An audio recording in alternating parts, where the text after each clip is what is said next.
Bonjour à tous et à toutes et bienvenue à une nouvelle édition de votre JT d'Agri 85 TV. Cette semaine forcément a été marquée par les blocages des abattoirs. Je vous propose qu'on en découvre l'issue et tout de suite le JT de la semaine.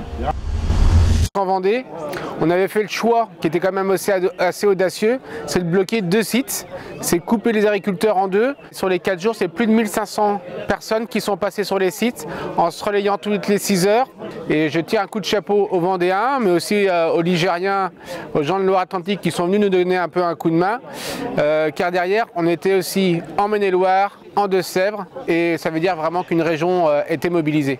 Une grosse attente avec pas mal d'installations en viande bovine ces dernières années, donc beaucoup de jeunes qui démarrent dans des sociétés et avec un prix de viande pas assez rémunérateur, avec des investissements et où il y a beaucoup d'attentes sur le prix, quoi. Ce soir, après la réunion sur Paris, on s'avise qu'ils nous ont fait une avancée pour un plus dans notre économie.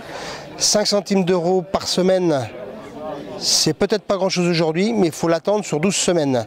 C'est une avancée de 60 centimes d'euros. C'est ce qu'on avait demandé. J'espère qu'on va l'avoir jusqu'au bout, mais soyons sûrs que nous allons être attentifs à l'évolution de ces tarifs-là. Après le prix, il y a aussi tout ce que l'État s'est engagé à faire de son côté. C'est un suivi justement de l'ensemble des opérateurs pour savoir s'ils jouent le jeu dans tout ce qui s'était engagé. Donc sur les cotations, mais aussi sur l'exportation, où derrière l'État va mettre quelque chose en place pour vraiment avoir une cellule export pour la viande bovine, ce qui permettra à tout le monde de gagner, autant aux abatteurs qu'aux producteurs. Donc tout le monde a un intérêt. Et pour nous, des comités de suivi et des cellules d'exportation sont nécessaires. Alors si je vais retenir des mots essentiels à ce blocage, je dirais volonté, engagement. Une mobilisation forte quand même, une sorte d'entraide. Il y a quand même aussi des exploitations qui sont mobilisées en lait et en céréales qui ont été présents et c'est pas anodin. Avec une conclusion pas satisfaisante mais de l'ambition. C'est une parcelle qui est en culture bio, qui a été semée vers le 22 avril, qui a eu une très bonne levée, suivie du désherbage mécanique. Et on a commencé à apercevoir les premiers symptômes il y a une dizaine de jours, le jeudi. S'ensuit un week-end catastrophique où l'agriculteur se sent impuissant. La parcelle a été envahie par les noctuels et les plantes ont été englouties. On ne s'est pas rendu compte à ce moment-là que les œufs qui étaient sur les feuilles, parce que c'est pas très gros, c'est tout petit. Et ensuite, ils commencent à manger les feuilles et ça descend. La parcelle là, qui fait 6 hectares 10, est impactée à 80 ou 85%. On n'a rien pu faire, parce qu'il faut intervenir très très rapidement.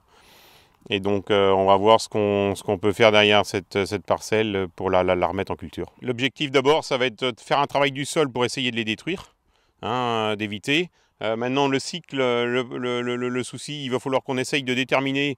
Il y a eu plusieurs vols, donc on a plusieurs cycles.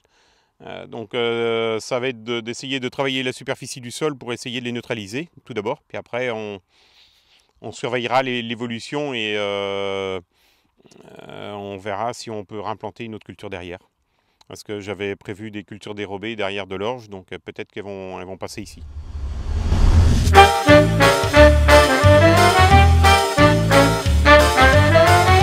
La convivialité était de mise à Palluau au Forum des entreprises auquel le monde agricole a participé en tant qu'acteur du territoire. Nous, les agriculteurs, aujourd'hui, on avait une communication et dégustation sur le monde agricole du canton avec les différentes productions, différentes cultures et le nombre d'agriculteurs. On fait connaître qu'on est aussi acteur de la région, du secteur et qu'on emploie du personnel derrière. Donc quand on sait qu'un agriculteur fait vivre 3 personnes. Le grand public et les élus ont été sensibilisés au manger local dans un canton déjà bien investi. Dans notre volonté de la restauration, on a tenu à mettre en valeur tous ces produits, les faire connaître aux enfants, leur faire manger de bons produits. Nous venons de prendre en régie la restauration à la fois de notre EHPAD, donc qui concerne les personnes âgées, et de la restauration scolaire. Tout est cuisiné sur place et nous tenons à valoriser les produits de proximité. Nous avons des maraîchers locaux, nous avons plein de produits tout autour de chez nous. Une opération réussie pour l'équipe, prête à renouveler sa participation. Lors du dernier conseil d'administration de la FDSEA, les responsables professionnels ont transmis à Claude Maillot, directeur de la DDTM, leurs demandes et leurs inquiétudes concernant la réforme de la PAC. Ce dernier a confirmé la complexité de la mise en place de cette réforme et s'est engagé à transmettre les demandes de la FDSEA au préfet afin qu'il puisse à son tour les remettre au ministre de l'Agriculture. Voici l'affiche de la Fête de l'Agriculture 2015. Les 22 et 23 août prochains, nous allons prendre de la hauteur. Les entrepreneurs des territoires ont choisi la ville de La Roche-sur-Yon pour manifester ce mercredi. Une centaine de manifestants ont défilé, encadrés par des tracteurs et des machines. En cause, la dernière décision du gouvernement d'interdire de tailler les haies du 1er avril au 31 juillet. À l'invitation de l'Union cantonale, les élus des communes de la communauté de communes ont visité une exploitation viande bovine du canton de Montaigu. Une visite qui faisait suite à la première rencontre des États généraux agricoles qui s'était tenue à Trèves-Septier en novembre dernier. Pour son 50e anniversaire, placé sous le signe de l'innovation et de la modernisation, la coopérative Cavac a réuni près de 3500 personnes dans l'enceinte du vin d'espace. À cette occasion, leur nouvelle signature Positive Agriculture a été lancée.